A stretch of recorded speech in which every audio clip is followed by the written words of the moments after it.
سنتے ہیں، صرف سنتے ہی نہیں ہیں، سن کے جواب بھی ارشاد فرماتے ہیں۔ الصلاۃ والسلام علیک یا رسول اللہ وعلی آلک واصحابک یا حبیب اللہ۔ الصلاۃ والسلام علیک یا نبی اللہ۔ ابھی بھی کچھ لوگ شرما رہے ہیں، آگے پیچھے دیکھ رہے ہیں، تو علماء لکھتے ہیں کہ جتنی بھی نیکیاں ہیں نا، ان میں ایک ایک بندے کا نتیجہ حاصل ہوتا ہے۔ بندہ صدقہ دیتا ہے تو ثواب ملتا ہے، نماز پڑھتا ہے تو ثواب ملتا ہے، زکوٰۃ دیتا ہے تو ثواب ملتا ہے، حج کرتا ہے تو ثواب ملتا ہے، روزہ رکھتا ہے تو ثواب ملتا ہے، جمعہ پڑھتا ہے تو ثواب ملتا ہے۔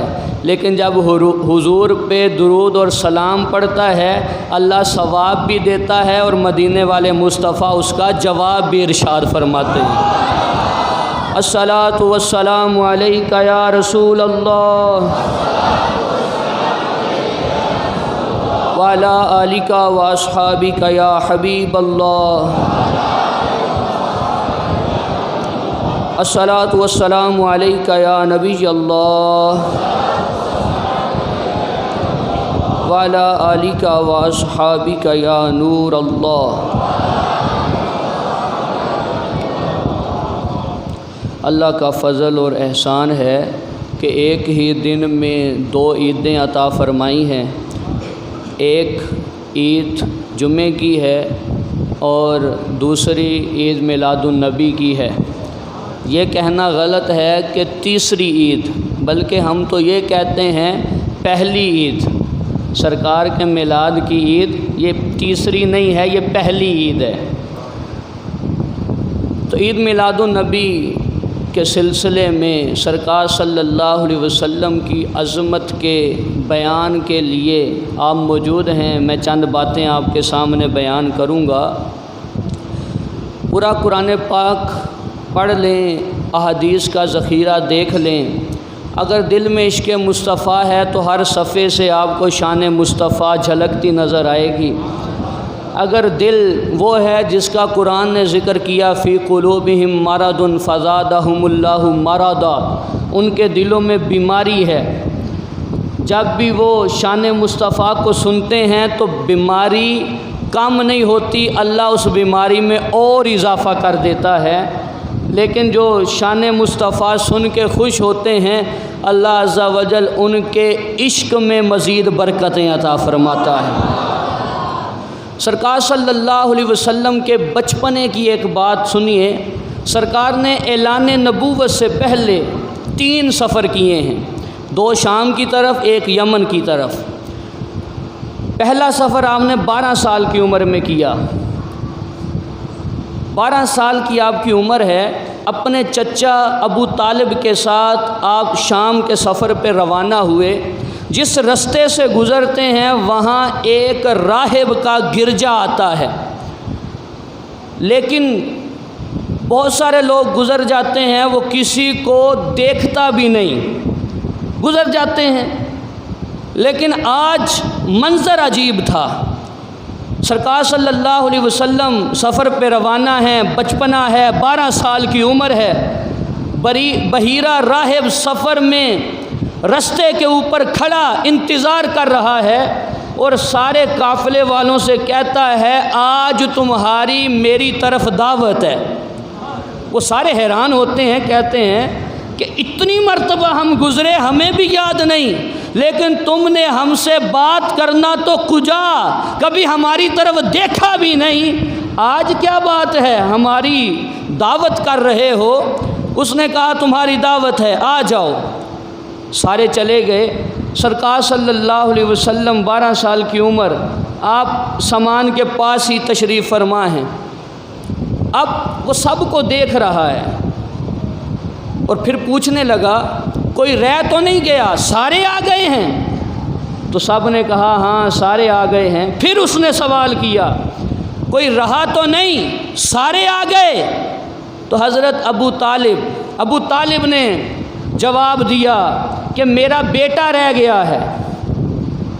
تو اس نے کہا اگر جو میں سمجھتا ہوں اگر وہ وہی ہے تو آپ کا بیٹا نہیں ہو سکتا، اگر آپ کا بیٹا ہے تو جو میں سمجھ رہا ہوں وہ نہیں ہو سکتا۔ ان کے والد کا نام تو عبداللہ ہے۔ اس نے کہا ان کو بھی بلاؤ۔ وہ کہہ رہا تھا کہ یہ کیسی بارات ہے، باراتی تو آ گئے ہیں، دولہے کو گاڑی چھوڑ کے آ گئے ہیں، یہ کیسی بارات ہے۔ سرکار کو لایا گیا تو اب ابو طالب کو تجسس ہوا کہ یہ کیا باتیں کر رہا ہے۔ وہ کان قریب کیا، کہنے لگا کیا کہنا چاہتے ہو؟ کہا جب آ رہے تھے تو میں اپنے گرجے میں کھڑا ہو کے دیکھ رہا تھا کہ جب یہ چلتے تھے سر پہ بادل سایہ کر رہا تھا، اور درخت کے پاس سے گزرتے تھے ٹہنیاں جھک جھک کے سلام عرض کر رہی تھی، اور جب یہ آ رہے تھے تو خوشبوؤں کے جھونکے میرے گرجے کو مہکا رہے تھے۔ کہا یہ ہم نے اپنی کتابوں میں پڑھا ہے، جس درخت کے نیچے یہ کھڑے ہیں اس درخت کے نیچے اللہ کے نبی کے علاوہ کوئی کھڑا ہی نہیں ہو سکتا ہے، تم انہیں واپس لے جاؤ۔ اگر مجھے اللہ نے زندگی دی تو میں اس نبی پہ ایمان لاؤں گا۔ بہرحال اس کا انتقال ہو گیا۔ تو سرکار صلی اللہ علیہ وسلم کی عظمت، سب سے لمبی عمر جس صحابی نے پائی ہے ان کا نام ہے سلمان فارسی رضی اللہ تعالیٰ عنہ۔ 350 سال ان کی عمر ہوئی ہے۔ یہ ایک مجوسی کے بیٹے تھے، آتش پرست، آگ کی پوجا کرنے والے کے۔ ان کا بہت بڑا باغ تھا، امیر کبیر رئیس آدمی تھے۔ گھر سے نکلتے ہیں باغ کے لیے، رستے میں ایک گرجا آتا ہے تو کبھی اس کے پاس رک جاتے ہیں، عیسائی پادری کی باتیں سنتے ہیں تو انہیں اللہ کی وحی کا اجالا نظر آتا ہے تو اس کی باتوں میں مزہ آتا ہے۔ تو باغ میں ٹائم کم دیتے ہیں، یہاں ٹائم زیادہ دیتے ہیں۔ باغ کو پتہ چلا تو ڈانٹا، کہا ہم نصاری ہیں، ہم نصرانی ہیں، عیسائی ہیں، ہم آتش پرست ہیں، یہ عیسائی ہے، اس سے ہمارا کوئی تعلق نہیں، تم اس کے قریب نہیں جانا۔ لیکن آپ کو اس کی باتیں سن کے بڑا لطف آتا تھا۔ آپ نے اپنے گھر کو چھوڑ دیا اور دور کسی گرجے میں جا کے عیسائی پادری کی خدمت کرنا شروع کی۔ جب اس کے وصال کا لمحہ قریب آیا، اس نے کہا میں تو دنیا سے جا رہا ہوں، تم غموریا چلے جانا، وہاں ایک عیسائی راہب ہے، ہم میں سب سے بڑا ہے، اس کی خدمت کرو، جو تم چاہتے ہو وہ تمہیں عطا کرے گا۔ سلمان فارسی غموریا پہنچے، راہب کی خدمت کرتے رہے، کچھ عرصہ گزرا، اس کی وفات کا وقت بھی قریب آیا۔ اب اس نے بلا کے کہا اے سلمان، تو نے بڑی خاک چھانی ہے، بڑی میری خدمت کی ہے، تو میری بھی سانسیں پوری ہو گئیں، میں دنیا سے جا رہا ہوں، تو جس کی تلاش میں تم ادھر ادھر جا رہے ہو، سفر کر رہے ہو، وہ نبی اس دنیا میں پیدا ہونے والے ہیں، ان کے ظہور کا وقت قریب آ گیا ہے۔ سلمان فارسی رضی اللہ تعالیٰ عنہ نے فرمایا کہاں آئیں گے؟ کہا کھجوروں والا شہر ہے جسے لوگ یثرب کہتے ہیں، ان کے قدم لگیں گے اللہ اسے مدینہ بنا دے گا، وہاں جاؤ۔ وہ کہنے لگا، حضرت سلمان فارسی اس سے فرمانے لگے کہ اتنی تمہاری خدمت کی ہے، یہ نہ ہو کہ کسی اور کے ہاتھ آ جاؤں، اصل کو ملنے جاؤں نقل ہاتھ آ جائے، کوئی نشانی بتاؤ۔ کہا اس کی 3 نشانیاں ہیں، ایک وہ صدقہ قبول نہیں کریں گے، دوسری ہدیہ تحفہ قبول کر لیں گے، تیسری نشانی ان کی دونوں کندھوں کے درمیان، پیچھے دونوں کندھوں کے درمیان مہر نبوت ہوگی۔ 3 نشانیاں ہیں۔ اب آپ نے اس کی تدفین کی اور غموریا سے نکلے، ایک قافلہ جا رہا تھا، پوچھا کہاں جا رہے ہو؟ وہ کہنے لگے ہم یثرب جا رہے ہیں۔ آپ قافلے میں شامل ہوئے، انہوں نے اکیلے سمجھ کے آپ کو غلام بنا لیا۔ کہتے ہیں میری قسمت اچھی تھی، انہوں نے مجھے بیچا جا کے مدینے میں ہی، مدینے میں بیچ دیا۔ کہا میں اپنے مالک کی خدمت کرتا تھا، ایک دن میں کھجور پہ چڑھا، کھجوریں توڑ رہا ہوں، تو اتنے میں ہواؤں کی گوش سے اور مدینے کی گلیوں سے آواز آنے لگی، طلع البدر علینا من ثنیات الوداع وجب الشکر علینا ما دعا للہ داعی۔ کہا میں نے کھجور سے چھلانگ لگائی، جب بھاگنے لگا اس نے سمجھا کہ میرا غلام بھاگ رہا ہے، مجھے آگے بڑھ کے پکڑ لیا، تو میں نے کہا کہ ارے مجھے پکڑتے کیوں ہو، یہ بدن تمہارا ہی غلام ہے، لیکن اس بدن کے اندر جو دل ہے یہ کسی اور کا غلام ہے، یہ کسی اور کا غلام ہے۔ کہتے ہیں میں کچھ کھجوریں اپنے دامن میں لے کے سرکار کی خدمت میں پہنچتا ہوں، جا کے نیت یہ کرتا ہوں کہ یہ صدقہ ہے، حضور کو پیش کرتا ہوں۔ سرکار کھجوریں لینے سے منع فرما دیتے ہیں، فرماتے ہیں ہم نبی ہیں، صدقہ وصول نہیں کرتے۔ کیا نشانیاں بتائیں تھی راہب نے؟ صدقہ نہیں لے گا، ہدیہ لے لے گا، دونوں کندھوں کے درمیان مہر نبوت ہوگی۔ کہا ہم نبی ہیں، صدقہ نہیں لیتے۔ کچھ دن گزرے، پھر کھجوریں لیں، اب نیت کی یہ تحفہ ہے، ہدیہ ہیں، جا کے سرکار صلی اللہ علیہ وسلم کی بارگاہ میں پیش کی۔ حضور مسکرائے، کھجوروں کو وصول کیا اور فرمایا ہم نبی ہیں، ہم ہدیہ قبول فرما لیتے ہیں، ہم ہدیہ قبول کر لیتے ہیں۔ کہتے ہیں دو ہی نشانیاں بہت تھیں، تیسری بھی میں دیکھنا چاہتا تھا، لیکن ان کے حق ہونے کی دو ہی نشانیاں کافی تھیں۔ کہا ایک دن میں باغ میں کام کر رہا تھا، نبی آخر زمان صلی اللہ علیہ وسلم میری قسمت چمکانے کے لیے میرے باغ میں تشریف لے آئے۔ حضور نے چادر اس طرح اپنے کندھے پہ ڈالی ہوئی تھی کہ وہ آپ کی مہر نبوت کو چھپایا ہوا تھا۔ کہا ہوا چلتی تھی، میں پیچھے ہو کے آپ کی مہر نبوت دیکھنا چاہتا تھا۔ اب بڑی توجہ کی بات ہے، کہا میں مہر نبوت دیکھنا چاہتا تھا، بار بار آپ کے پیچھے ہوتا تھا۔ کہا حضور میرے ارادے کو جان گئے، فَأَلْقَى إِلَيَّ رِدَاهُ انظر ما الی ما امرت بہ۔ فرمایا اے سلمان، چادر میری طرف پھینکی، فرمایا اے سلمان جو اس پادری نے تجھے کہا تھا نا آ کے میری مہر نبوت کو دیکھ لے آئے۔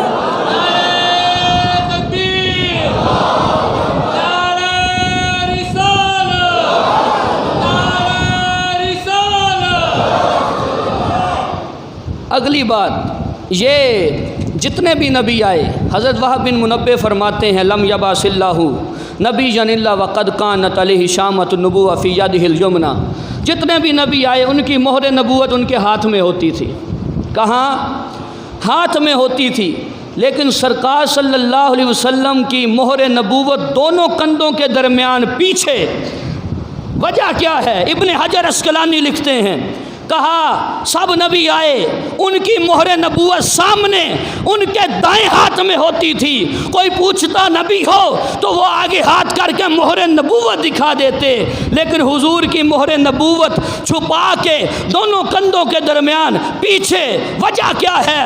کہا وہ نبیوں سے پوچھتے نبی ہو تو وہ دلیل میں مہر نبوت دکھا دیتے، لیکن حضور کی مہر نبوت کو دونوں کندھوں کے درمیان اس لیے چھپایا اور پیچھے اس لیے بنایا کہ ان کو یہ نہ کہنا پڑے کہ میری نبوت کی دلیل مہر نبوت ہے، بلکہ اللہ نے ان کا چہرہ ہی ایسا بنا دیا جو دیکھتا جاتا وہ کہتا جاتا یہ کسی جھوٹے کا چہرہ ہو ہی نہیں سکتا، یہ اللہ کے سچے نبی کا چہرہ ہے، یہ اللہ کے سچے نبی کا چہرہ ہے۔ حضور صلی اللہ علیہ وسلم کی عظمت کس کس بات کو بیان کیا جائے تو وقت کم ہے۔ سرکار صلی اللہ علیہ وسلم کی عظمت کا ترانہ تو ہر سو گونجتا ہے۔ ایک صحابی جن کا نام بہت معروف ہے حضرت بلال رضی اللہ تعالی عنہ، حضرت بلال رضی اللہ تعالی عنہ سرکار کو اذانیں سناتے ہیں۔ جب حضور صلی اللہ علیہ وسلم کا وصال ہوا تو مدینے میں کوہرام مچ گیا۔ حضرت عمر اپنی تلوار نکال لیتے ہیں اور کہتے ہیں جس نے کہا حضور پردہ فرما گئے میں اس کا سر تن سے جدا کر دوں گا۔ حضرت فاطمہ پہ غموں کے بادل امڑ آتے ہیں اور مدینے میں ہر بچہ بڑا روتا پھرتا ہے۔ سرکار صلی اللہ علیہ وسلم کا دراز گوش جسے گدا کہتے ہیں یافور، اس نے بنو سلیم کے کنویں میں چھلانگ لگا کے اپنی جان دے دی۔ سرکار صلی اللہ علیہ وسلم کی اٹھنی غضبہ وہ روتی پھرتی ہے، کبھی حضرت فاطمہ کے دروازے کے باہر سر رکھ کے روتی ہے، کبھی حضور کے دروازے کے باہر سر رکھ کے روتی ہے۔ تو مدینے میں یہ کوہرام مچا۔ حضرت بلال لوگوں کو پکڑ پکڑ کے کہتے ہیں اگر تم نے میرے محبوب کی زیارت کی ہے تو مجھے بھی جلوہ دکھا دو، مجھے بھی جلوہ دکھا دو۔ مدینے میں رہ نہ سکے، شام کے شہر حلب کی طرف سفر کر جاتے ہیں۔ 6 مہینے گزرتے ہیں۔ سرکار خواب میں تشریف لاتے ہیں، فرماتے ہیں ما ہاذہ الجفوہ یا بلال، اے بلال یہ کیا بے وفائی ہے، کبھی ملنے بھی نہیں آئے ہو، ابھی تمہاری ملاقات کا وقت نہیں آیا۔ بلال اٹھتے ہیں روتے ہوئے اور یا سیدی یا مولائی یا رسول اللہ کہتے ہوئے اپنی سواری پہ سوار ہوتے ہیں، مدینے کا سفر کرتے ہیں۔ مدینے پہنچتے ہیں، سیدھا مسجد نبوی میں حاضر ہوتے ہیں اور آ کے حضور کو تلاش کرنا شروع کرتے ہیں، سرکار صلی اللہ علیہ وسلم کو تلاش کرنا شروع کرتے ہیں اور کبھی ایک حجرے میں جاتے ہیں، حضور کو آواز دیتے ہیں، کبھی مسجد نبوی کے پردوں کو اٹھا کے کہتے ہیں اے محبوب، اے میرے آقا، غلام کو حلب سے بلایا ہے کہ ملاقات کر جاؤ۔ اب اپنا رخ زیبا چھپا لیا ہے، اب اپنا چہرہ چھپا لیا ہے، کبھی ادھر تلاش کرتے ہیں کبھی ادھر تلاش کرتے ہیں اور کہتے ہیں اٹھا دو پردہ، اٹھا دو پردہ، اٹھا دو پردہ، اٹھا دو پردہ، اٹھا دو پردہ، دکھا دو چہرہ کہ نور باری حجاب میں ہے، زمانہ تاریک ہو رہا ہے کہ مہر کب سے نقاب میں ہے۔ پردوں کو دیوانہ وار اٹھاتے ہیں، حجروں میں دیکھتے ہیں، سرکار کے روزے کو چومتے ہیں، چوم کے کہتے ہیں غلام کو بلایا ہے چہرے کو چھپا لیا ہے، غلام کو بلایا ہے چہرے کو چھپا لیا ہے۔ اب کہتے کہتے بے ہوش ہو جاتے ہیں۔ اتنے میں مدینے کی گلیوں میں یہ خبر پہنچ جاتی ہے مؤذن رسول حضرت بلال حلب سے آئے ہیں، سارے لوگ جمع ہو جاتے ہیں، حضرت بلال ہوش میں آتے ہیں اور سارے کہتے ہیں بلال جو اذان تم رسول اللہ کو سناتے تھے ہمیں بھی سنا دو نا، جو اذان رسول اللہ کو سناتے تھے ہمیں بھی سنا دو۔ حضرت بلال نے کہا نہیں، میں اذان پڑھتا تھا جب میں کہتا تھا اشہد ان محمد رسول اللہ، حضور کا چہرہ سامنے ہوتا تھا، میرے دل کو تسلی ہو جاتی تھی، دل میں اطمینان پیدا ہوتا تھا۔ اب میں یہ کہوں گا تو کس کو دیکھوں گا، کس کو دیکھوں گا؟ تو کسی نے کہا یہ ہماری بات نہیں مانیں گے، امام حسن اور حسین کو بلا کے لائیں، ان کی بات ٹالیں گے نہیں۔ کوئی گیا امام حسن حسین کو بلا کے لایا، امام حسین آگے بڑھے، فرمایا بلال جو اذان میرے نانا کو سناتے تھے آج ہم سب کو سنا دو نا، ہم سب کو سنا دو نا۔ اب انکار کا کوئی چارہ نہیں تھا۔ حضرت بلال اس جگہ کھڑے ہوئے جہاں سرکار کے سامنے کھڑے ہو کے اذان دیتے تھے اور اذان شروع کی۔ ارتجت کے الفاظ ہیں کہ جیسے ہی اذان آگے آگے بڑھتی جاتی ہے جذبات میں اضافہ ہوتا جاتا ہے، اذان دینی شروع کرتے ہیں اللہ اکبر اللہ اکبر اللہ اکبر اللہ اکبر، جذبات میں اور اضافہ ہوتا ہے، اشہد ان لا الہ الا اللہ اشہد ان لا الہ الا اللہ۔ پھر جب اس لفظ میں پہنچتے ہیں اشہد ان محمد رسول اللہ، جب یہ کہتے ہیں مصلی پہ نظر جاتی ہے تو آواز میں ایسا درد ہے چہرہ مصطفیٰ نظر نہیں آتا۔ جب یہ آواز مدینے کی گلیوں میں گونجتی ہیں تو مدینے کے بچے، گھروں کے اندر عورتیں اور سارے باہر ہجوم لگا لیتے ہیں۔ ادھر آواز بلند ہوتی ہے اشہد ان محمد رسول اللہ، ادھر ہزاروں آوازیں چیخوں کی صورت میں مدینے کی ہواؤں میں گونجتی ہیں، اور مدینے کے بچے ماؤں کے ہاتھ پکڑ کے کہتے ہیں ارے ہماری ماؤں ہمیں بتاؤ کہ رسول اللہ تو مدینے میں تشریف نہیں لے آئے، کیا حضرت سرکار تشریف تو نہیں لے آئے؟ حضرت بلال یہ پڑھتے ہیں، بے ہوش ہو جاتے ہیں، اٹھتے ہیں، ہوش میں جب آتے ہیں واپس حلب چلے جاتے ہیں۔ تو یہ عشق مصطفیٰ ہے سرکار کا۔ اور ڈاکٹر اقبال نے کہا تھا ازاں ازل سے تیرے عشق کا ترانہ بنی، نماز اس کے نظارے کا ایک بہانہ بنی۔ سرکار صلی اللہ علیہ وسلم کا یہ عشق مصطفیٰ، حضور کا عشق، یہ وراثت میں نہیں ملتا، یہ سرکار صلی اللہ علیہ وسلم کی محبت پہ کسی کی اجارہ داری بھی نہیں ہے، یہ اللہ جسے عطا فرماتا ہے اس کے مقدر کا وہ مقدر کا سکندر ہوتا ہے۔ سرکار صلی اللہ علیہ وسلم کی عظمت اور حضور کی محبت صحابہ کی سنیے۔ ہم اپنی محبت کے بھی دعوے کرتے ہیں، لیکن ہم کیسے محب ہیں اور کیسے محبت کے دعوے کرتے ہیں کہ سرکار سے محبت کا دعویٰ بھی ہے، غلامی رسول کا دعویٰ بھی ہے، حضور سے وفاداری کا بھی دعویٰ ہے، لیکن جب دیکھتے ہیں جو حضور نے پیغام دیا اس سے کوسوں دور ہم ہیں۔ سرکار صلی اللہ علیہ وسلم کی حدیث میں آپ کے سامنے مسلم شریف سے بیان کرنے جا رہا ہوں، پہلی جلد ہے صفحہ 145 پہ۔ سرکار صلی اللہ علیہ وسلم کی اپنی امت سے محبت کیسی؟ اللہ نے فرمایا تھا وَلَا سَوْفَ يُعْطِيكَ رَبُّكَ فَتَرْضَىٰ، محبوب ہم تمہیں اتنا دیں گے کہ تم راضی ہو جاؤ گے۔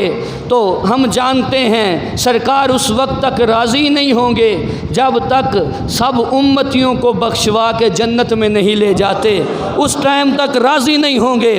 اور جب سرکار قیامت والے دن سب کی شفاعت کر کے جنت میں لے جائیں گے، اللہ فرمائے گا اَرَضِیتَ یا محمد، اَرَضِیتَ یا محمد، اے محمد راضی ہو گئے ہو، اے محمد راضی ہو گئے ہو؟ تو حضور عرض کریں گے ردیتو، اے اللہ میں راضی ہو گیا ہوں۔ ایک دن سرکار حضرت ابراہیم رضی اللہ تعالی عنہ کا قول قرآن کی تلاوت کرتے ہوئے پڑھ رہے ہیں۔ حضرت ابراہیم فمن تبعنی فإنہ منی، حضرت ابراہیم نے اللہ کی بارگاہ میں عرض کیا تھا مولا جو میرے پیروکار ہیں، میری اطاعت کرتے ہیں وہ میرے ہیں، اور جو گناہ گار ہیں وہ تیری رحمت کے حوالے ہیں۔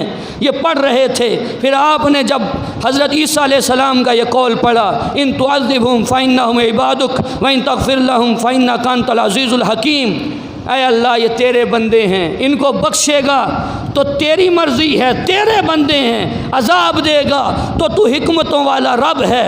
یہ پڑھ رہے تھے اور پڑھتے پڑھتے آپ نے ہاتھوں کو اٹھا لیا۔ ابراہیم علیہ السلام نے اپنی امت کے بارے میں کہا جو نیک ہیں وہ میرے، جو بد ہیں تیری رحمت کے حوالے۔ عیسیٰ علیہ السلام نے اپنی امت کے بارے میں کہا مولا تیرے بندے ہیں، عذاب دے تیری مرضی، اگر بخش دے تو تو بخشنے والا ہے۔ جب یہ بات پڑھی فرفع یدی، اپنے ہاتھوں کو اٹھا دیا، ہاتھوں کو اٹھایا اور کیا کہنے لگے اللہم امتی امتی، اے اللہ میری امت۔ ان کی امتوں کی بات پڑھی تو کہنے لگے اے اللہ میری امت۔ وبکا، یہ کہہ کے آنکھوں سے چشمانے اقدس سے آنسوؤں کا خراج پیش کرنے لگتے ہیں، آنسو جاری ہو جاتے ہیں، رونے لگتے ہیں۔ جب روتے ہیں فقال اللہ یا جبریل، اللہ جبریل امین سے فرماتا ہے جبریل اذهب الی محمد، میرے محمد سے پوچھ کے تو آؤ روتا کیوں ہے؟ ارے ہمارے لیے حضور نے آنسو بہائے ہیں، میرے محمد سے پوچھ کے آؤ روتا کیوں ہے؟ جبریل امین جاتے ہیں، اللہ فرماتا ہے وَرَبُّكَ عَالَمْ، تیرا رب زیادہ جانتا ہے کیوں روئے، لیکن محبوب کا پروٹوکول ہے، کیوں روئے؟ محبوب سے پوچھو تو صحیح، آخر میرے محبوب کا بھی پروٹوکول ہے، اللہ جانتا تو ہے۔ اب جبریل امین جاتے ہیں، جا کے پوچھتے ہیں ما یبکیک، اے نبی آپ کو کس نے رلایا ہے، آپ کیوں روتے ہیں، کیا آپ کو کوئی غم ہے؟ تو سرکار صلی اللہ علیہ وسلم فرماتے ہیں اے جبریل میں خود نہیں روتا، میری امت کے گناہ مجھے رلاتے ہیں، میری امت کے گناہ مجھے رلاتے ہیں، میں خود نہیں روتا، میری امت کے گناہ مجھے رلاتے ہیں۔ حضرت جبریل امین اللہ کی بارگاہ میں پہنچتے ہیں، عرض کرتے ہیں محمد صلی اللہ علیہ وسلم یہ فرماتے ہیں، حضور صلی اللہ علیہ وسلم سے جبریل امین کو یہ پیغام دے کے بھیجا جاتا ہے جا کے کہو فقل، اے محبوب جیسا کہو گے ویسا کر لیں گے، انا سنردی کا فی امتی کا ولا نسو کا، ہم تمہیں امت کے مسئلے میں ناراض نہیں کریں گے، جیسا کہتے جاؤ گے ویسا کرتے جائیں گے۔ حضرت فضل بن عباس جب سرکار کو قبر انور میں داخل کیا گیا تو وہ ان کے چہرے پہ تھوڑی پریشانی تھی۔ حضرت صدیق اکبر نے کہا آپ رشتہ دار ہیں، قبر میں اتر کے جو بات کرنا چاہتے ہیں سرکار سے کر لیں۔ قبر میں اترے، کفن مبارک کو کھولا تو دیکھا ہونٹ ہل رہے ہیں، ہائے وہ نبی دنیا میں آئے تو امت کی بات کی، دنیا سے گئے لبوں پہ امت کی بات تھی، کان قریب کیے، حضور اس وقت بھی فرما رہے تھے اللہم ربی حبلی امتی، اے اللہ میری امت کا معاملہ میرے حوالے کر دے، میرے حوالے۔ تو اللہ نے فرمایا جیسا کہو گے کر لیں گے۔ فرمایا میں تو اس وقت تک راضی نہیں ہوں گا جب ایک ایک کو بخشوا کے جنت میں نہیں لے جاؤں گا۔ فرمایا ایسا بھی کر لیں گے، پھر منظر کیا ہوگا؟ اعلیٰ حضرت بیان کرتے ہیں، سنیوں کے امام بیان کرتے ہیں، امام احمد رضا خان بیان کرتے ہیں، فرماتے ہیں پیش حق مجدہ شفاعت کا سناتے جائیں گے، آپ روتے جائیں گے ہم کو ہنساتے جائیں گے۔ تو سرکار صلی اللہ علیہ وسلم کی عظمت یہ ہر بندہ اس کو جانتا ہے، مانتا ہے، لیکن پیغام مصطفیٰ کی طرف کب آئیں گے؟ سرکار کی شریعت پہ عمل کرنے کے لیے اپنے آپ کو کب تیار کریں گے؟ میلاد بھی زندگیاں ہو گئیں مناتے ہوئے، جلوسوں میں جاتے ہوئے بھی زندگیاں ہو گئیں، لیکن اللہ کی قسم ہے جس کا جلوس قبول ہوا ایسا نہیں ہو سکتا کہ اس کا میلاد اور جلوس قبول ہو گیا ہو اور وہ بے نمازی رہ گیا ہو۔ ایسا نہیں ہو سکتا کہ اس کا عشق قبول ہو گیا ہو اور وہ بے نمازی رہ گیا ہو۔ ایسا نہیں ہو سکتا کہ وہ حضور کی وفاداری میں نعرے لگاتے لگاتے زندگی گزر گئی لیکن وفاداری کا کوئی ثبوت تو نظر نہیں آتا۔ وہ محبوب کہتے ہیں کہ جعلت قرۃ عینی فی الصلاۃ، کہ نماز میں میری آنکھوں کی ٹھنڈک ہے۔ ارے غلامی مصطفیٰ کے نعرہ لگانے والوں، وفاداری رسول کے نعرہ لگانے والوں، اس نبی سے محبت کا دعویٰ تو ہے، آنکھوں کو ٹھنڈک کب پہنچاؤ گے؟ نمازی کب بنو گے؟ ارے 8 گھنٹے کی ڈیوٹی کرنا قبول ہے، 1 گھنٹے میں 5 نمازیں پڑھنا قبول نہیں ہے۔ ارے سر تن سے جدا کرانا قبول ہے، لیکن مصلی پہ کھڑے ہو کے اس نبی کے دین کے ستون اہم رکن نماز کو ادا کرنا قبول نہیں ہے۔ یہ کھوکھلے دعوے ہیں، زبانی دعوے ہیں، کردار سے دلیل دینی پڑتی ہے۔ تو سرکار صلی اللہ علیہ وسلم کی عظمتوں کے ترانے بھی گائیں گے، حضور صلی اللہ علیہ وسلم کے پیغام پہ بھی عمل کریں گے۔ ایک آخری بات، ٹائم تھوڑا اوپر ہو گیا، آخری بات، فرانس کے اندر چند شرپسندوں نے سرکار صلی اللہ علیہ وسلم کے خاکے تراشے، انہیں سرکاری بلڈنگ میں شائع کیا، حضور صلی اللہ علیہ وسلم کی عزت پہ حملہ کیا۔ تو صرف یہ فیس بک پہ احتجاج کر لینا کافی نہیں ہے، ان کا عملی بائیکاٹ کیا جائے۔ جو فرانس کی چیزیں ہیں ان کو اپنے گھر سے نکال کے باہر کیا جائے، اگر استعمال کرتے ہیں تو استعمال چھوڑا جائے، کہ وہ ہمارے نبی کی شان میں تو کوئی فرق نہیں آنے والا کہ کتا یہ چاند کو منہ کر کے بھونکے تو چاند کی کرنوں میں تو کوئی فرق نہیں آتا، اگر 14ویں رات کا چاند چڑھا ہو کتا اسے بھونکتا رہے اس کو کیا فرق پڑتا ہے؟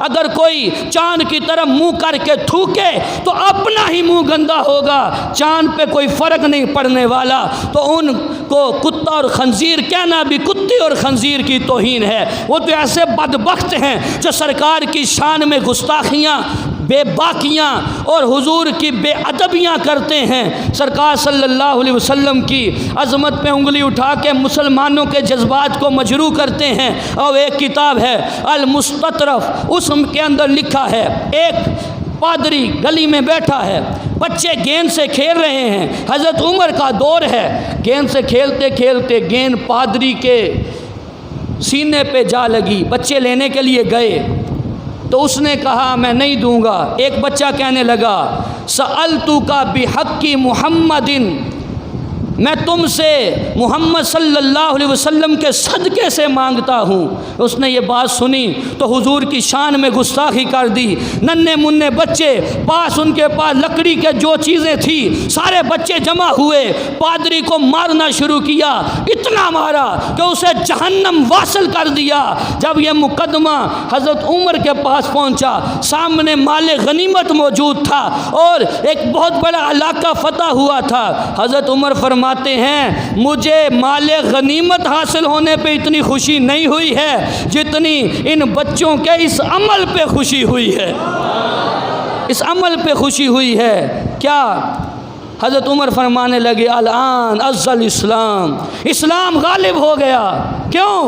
ان اطفالا صغارا شتیما نبیہم، یہ چھوٹے چھوٹے بچے، ان کے نبی کو برا بلا کہا گیا، فغضبوا، انہیں غصہ آیا، فانتصروا، انہوں نے اپنا بدلہ لے لیا۔ فرمایا سنو، میں پادری کے خون کو بیکار قرار دیتا ہوں اور بچوں کے اس عمل پہ ان کی حوصلہ افزائی کرتا ہوں، بچوں کے اس عمل پہ ان کی حوصلہ افزائی کرتا ہوں۔ ایک پاگل سا شخص ہے، داڑھی بھی نہیں، نمازی بھی نہیں، اور ایک جانب بیٹھا ہے، ہندوؤں کا بہت بڑا مجمع ہے، پنڈت بیان کر رہا ہے، اس نے بیان کے دوران سرکار کی شان میں گستاخی کی تو اس کے پاس وہ رنگ برنگا سا ڈنڈا تھا، اسے لیا، پیچھے سے سٹیج پہ چڑھا، پادری کے سر پہ ایک ہی مارا لیکن صحیح کاری کا کام کا مارا اور اسے مار دیا۔ لوگوں نے پکڑا، جیل میں بند کرا دیا۔ حضرت پیر جماعت علی شاہ صاحب رحمت اللہ علیہ ملنے کے لیے گئے تو اس سے فرمانے لگے تمہارے حلیے سے اور تمہاری داڑھی کٹی ہوئی، بے نمازی ہو، لیکن تم نے کام بہت ڈھنگ کا کیا ہے، کام بڑا اچھا کیا ہے۔ اب سنیے گا اس نے جو جملہ بولا، اس نے کہا بے نمازی ضرور ہوں، بد عمل ضرور ہوں، لیکن مصطفیٰ کا غدار نہیں ہوں، حضور کا غدار نہیں ہوں۔ تو یہ جو ادھر دین اور ہے ادھر دین اور ہے، پیر جماعت علی شاہ صاحب اپنے مریدوں کو کہا کرتے تھے ارے جوتا پرانا ہو جائے تو نیا لے لینا، کپڑے پرانے ہو جائیں تو نئے لے لینا، لباس پرانا ہو جائے تو نیا لے لینا، لیکن عقیدہ وہی پرانا رکھنا، عقیدہ نیا نہیں لینا، عقیدہ وہی پرانا۔ تو سرکار صلی اللہ علیہ وسلم کے بارے میں کوئی بھی بالکل ہلکی بات برداشت نہیں ہے۔ ہمارے 56-57 اسلامی ملک ہیں، ان میں ایک طیب اردگان کوئی مسلمانوں میں غیرت والا نظر آتا ہے اور ایک کوئی آدھا اس کے ساتھ مل جائے، باقی سب خواب خرگوش کے مزے لے رہے ہیں۔ ان کی سیٹ پہ بات آئے تو کتوں کی طرح گلیوں میں پھرتے ہیں، احتجاج کرتے ہیں، کرپشن ہو گئی، بھائی یہ ہمارے ووٹ چوری ہو گئے، ارے لڑو مرو، ہمیں تمہارے ووٹوں سے کوئی لینا دینا نہیں ہے، ہمیں گلیوں سے بھی کوئی لینا دینا نہیں ہے، بجلی نہیں آتی نہ آئے، ہمیں کوئی لینا دینا نہیں ہے، ہم بھوک سے مر جائیں ہمیں کوئی لینا دینا نہیں ہے، کون سیٹ پہ بیٹھتا ہے، کون آتا ہے، کون جاتا ہے، ہمیں کوئی لینا دینا نہیں ہے۔ لیکن غیرت تو دکھاؤ، اتنے تو اپنے اندر غیرت پیدا کرو، کوئی کتا بھونکے تو اس کے سامنے اپنا بیان تو جاری کرو، ارے اگر مصطفیٰ کے بارے میں بات کی تو تمہارا سر تن سے جدا بھی کریں گے، زبان گدی سے کھینچ بھی لیں گے۔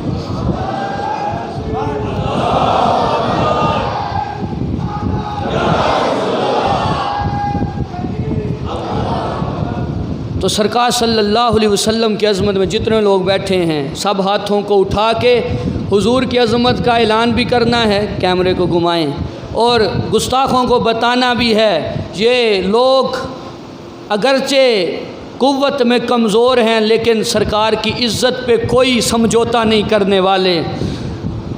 گستاخ نبی کی ایک ہی سزا،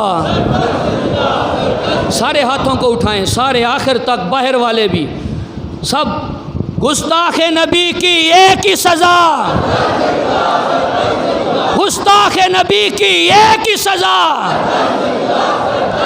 گستاخ نبی کی ایک ہی سزا، گستاخ نبی کی ایک ہی سزا۔ سرکار کی آمد، دلدار کی آمد، حضور کی آمد، پر نور کی آمد، طٰہٰ کی آمد، یاسین کی آمد، بکی کی آمد، مدنی کی آمد، ہم سب کے آقا کی آمد، آقا عطار کی آمد۔ سرکار کی عظمت میں آخری بات، 10 منٹ اوپر ہو گئے، چھٹی ہے اور میلاد النبی کا پچھلی بار بھی ٹائم اوپر ہو گیا تھا۔ آخری بات، قرآن پاک میں ایک آیت ہے جس کا ترجمہ یہ ہے کہ سرکار کا نور ایک پشت سے دوسرے رحم میں منتقل ہوتا رہا تو فرمایا ہم اسے دیکھتے رہے ہیں۔ سرکار کا نور جن جن روحوں، جن جن پشتوں سے گزر کے جاتا رہا، اللہ فرماتا ہے ہم اس نور کو دیکھتے رہے ہیں۔ جن سجدہ کرنے والوں میں منتقل ہوا ہم دیکھتے رہے ہیں۔ وہ عظیم پشتیں کون سی ہیں میں آپ کے سامنے ان کو بیان کرنے جا رہا ہوں۔ سرکار کا نور اللہ نے حضرت آدم علیہ السلام کی پشت میں رکھا۔ حضرت آدم علیہ السلام سے یہ نور چلتا ہے، حضرت شیش تک پہنچتا ہے، حضرت شیش سے حضرت انوش تک، حضرت انوش سے حضرت کنان تک، حضرت کنان سے محلائیل تک، محلائیل سے یارد تک، یارد سے اخنوق تک، اخنوق سے متوشلے تک، متوشلے سے یہ نور چلتا ہے انوشر تک پہنچتا ہے، انوشر سے یہ نور چلتا ہے نوح تک پہنچتا ہے، جناب نوح علیہ السلام سے یہ نور چلتا ہے سام تک پہنچتا ہے، سام سے یہ نور چلتا ہے ارفخشند تک پہنچتا ہے، ارفخشند سے یہ نور چلتا ہے جناب شالے تک، شابے سے عابر تک، عابر سے بالغ تک، بالغ سے ارغو، ارغو سے شاروخ، شاروخ سے یاخور، یاخور سے تاریخ، تاریخ سے جناب ابراہیم خلیل اللہ کے پاس یہ اللہ کا نور آتا ہے۔ اللہ کا نور حضرت ابراہیم خلیل اللہ سے حضرت اسماعیل ذبیح اللہ تک پہنچتا ہے، حضرت اسماعیل ذبیح اللہ سے یہ نور چلتا ہے کدار تک پہنچتا ہے، کدار سے یہ نور چلتا ہے حمل تک پہنچتا ہے، حمل سے نبت تک، نبت سے ہمیسہ، ہمیسہ سے صالوح، صالوح سے یہ نور چلتا ہے صالح تک پہنچتا ہے، صالح سے یہ نور چلتا ہے اشہب تک، اشہب سے ادر، ادر سے ماد، ماد سے عدنان، عدنان سے ندار، ندار سے مدر تک، مدر سے یہ نور چلتا ہے الیاس تک پہنچتا ہے، جناب الیاس سے یہ نور چلتا ہے مدرکہ تک پہنچتا ہے، مدرکہ سے یہ نور چلتا ہے خزیمہ تک پہنچتا ہے، جناب خزیمہ سے یہ نور چلتا ہے کنانہ تک پہنچتا ہے، کنانہ سے یہ نور چلتا ہے نظر تک پہنچتا ہے، نظر سے یہ نور چلتا ہے غالب تک پہنچتا ہے، غالب سے یہ نور چلتا ہے لوئی تک پہنچتا ہے، جناب لوئی سے یہ نور چلتا ہے کعب تک پہنچتا ہے، کعب سے یہ نور چلتا ہے مرہ تک پہنچتا ہے، مرہ سے یہ نور چلتا ہے کلاب تک پہنچتا ہے، کلاب سے یہ نور چلتا ہے کشئی تک پہنچتا ہے، جناب کشئی سے یہ نور چلتا ہے جناب ہاشم تک پہنچتا ہے، جناب ہاشم سے یہ نور چلتا ہے جناب حضرت عبد المطلب تک پہنچتا ہے، حضرت عبد المطلب سے یہ نور چلتا ہے جناب حضرت عبداللہ تک پہنچتا ہے، حضرت عبداللہ سے یہ نور حضرت آمنہ کے بطن اقدس میں آتا ہے، حضرت آمنہ سے یہ نور عطا بن کر، سخا بن کر، وفا بن کر، حبیب کبریا بن کر خدا کا نور اترا آسماں سے مصطفیٰ بن کر۔ سب سے اولا ہو اعلیٰ، سب سے بالا ہو اعلیٰ، دونوں عالم کا دولا، اپنے مولا کا پیارا۔ کیا خبر کتنے تارے کھلے چھپ گئے، پر نہ ڈوبے نہ ڈوبا۔ خلق سے اولیاء، اولیاء سے رسول، سب رسولوں سے اعلیٰ ہمارا نبی۔ اللہ عز و جل مجھے آپ کو عمل والی زندگی عطا فرمائے، عشق رسول ہماری نسلوں میں بھی قائم دائم فرمائے۔ وما علیہ الا البلاغ۔